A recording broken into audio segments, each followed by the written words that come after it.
আজকে দেখুন দূর থেকে দেখা যাচ্ছে একটা রাজবাড়ি। নমস্কার, পার্থ মন্দির আইকনে আপনাদেরকে স্বাগত। এইটা আমরা একটা নতুন ব্লগ নিয়ে চলে এসেছি। এইটা একটা রাজবাড়ি, এখানে আমরা ঘুরতে এসেছি, চলুন দেখাই। আজকে আমরা চলে এসেছি কৃষ্ণনগরের রাজবাড়ি।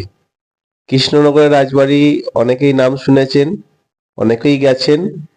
আমরা এমন সময় গেছিলাম যে রাজবাড়িটা তখন কাজও চলছিল।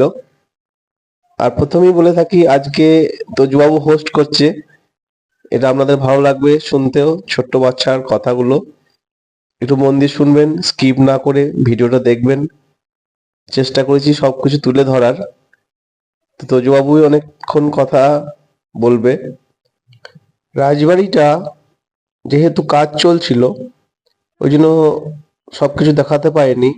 আর সব থেকে বড় প্রবলেম হয়ে গেছিল, না জেনে চলে গেছি। কারণ কৃষ্ণনগরের রাজবাড়ি বছরে দুবার ঢুকতে দেয়। একটা হচ্ছে জগদ্ধাত্রী পুজো, একটা হচ্ছে দোল। তো আমরা যখন গেছি, বুঝতেই পারছেন শীতকাল এখন।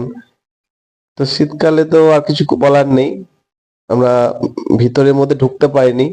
তো তার মধ্যে থেকেও যে রকম জিনিস দেখলাম, খুব ভালো লাগলো। আমাদের মতন অনেক পর্যটক এরকম ফিরে যাচ্ছে, এসেছিল, সেই ভিডিওতেও দেখিয়েছি। আর এখানে তো কাজ চলছে, সেটা আমি ভিডিওতে তুলে ধরলাম।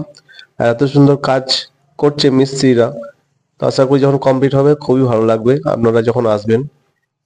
তো তারপর দেখাশোনা করে আমাকে বাড়ি ফিরে আসতে হয়েছিল। আমরা ভাবলাম যে এটা দর্শন করবো, কিন্তু এটা বন্ধ নেই, তাই মনে দুঃখেই চলে যেতে হচ্ছে বোলপুরে। আমরা ভিডিওটা আপনাদের ভালো লাগবে।